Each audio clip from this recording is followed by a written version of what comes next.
Hello and welcome back to another video. It's Declan here, and today I'm just going to talk about how the stock market has performed over the past week. And normally I used to show you on other videos the S&P 500 and how that has performed past week, but on finviz you can also go into world map and you can see how the stocks have performed over the past week, the past 6 months, the past year, year to date, etc.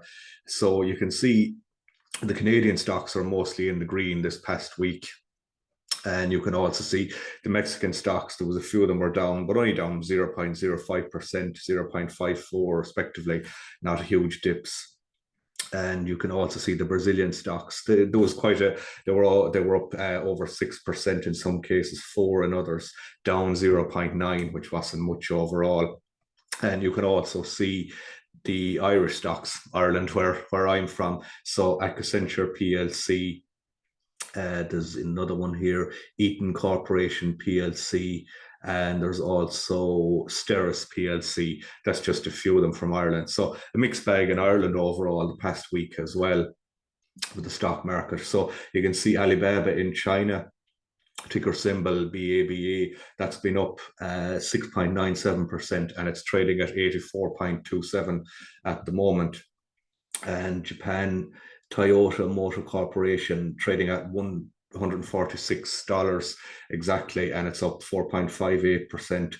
Sony up 3.13%. SMFG, etc. So JD.com is up 9.22 in China. That's 9.22 is a quite a good gain. TSM, however, Taiwan Semiconductors is just down. It's trading at 98.94%, and it's down 1.99%, which isn't much overall. So you can get a good feel of how the stock market has performed. As I said, this is the past week world map performance. So I'll also go into the past year. I'll go into the 1 year performance. So you can see when you go into the 1 year performance for the world stock market heat map, you can see a totally different picture. You can see quite a few were in the red, down, the Toronto Dominion Bank down 22.54% to date. Brookfield Corporation down 23.83%. Vail SA down 23 as well. So it's been, Alibaba has just been down minus 9.76 overall the past year. But as I said, the stock market, it always carries risks with the earnings reports, etc. Things can be either very good, or companies can not meet revenue expectations. They can have inventory held in stock, and like COVID-19 and everything that's happened in the last few years hasn't helped either. But as I said, this world heat map is very good. It's as I showed you before, the S&P 500.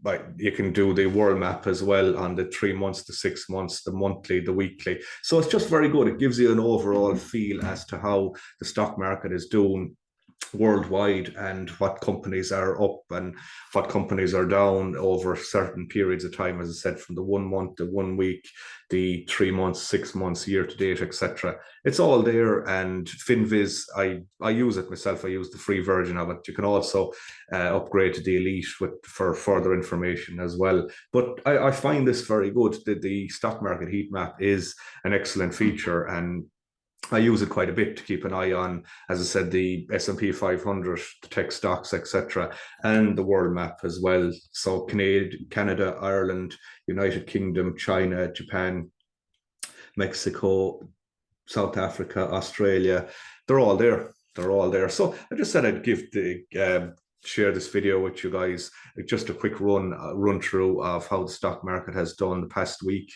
and the past year overall. Thanks for watching, and until next time, take care. Please hit the like button if you did like it, and please subscribe if you haven't already for further updates. Thanks again for watching, and until next time, take care. Cheers.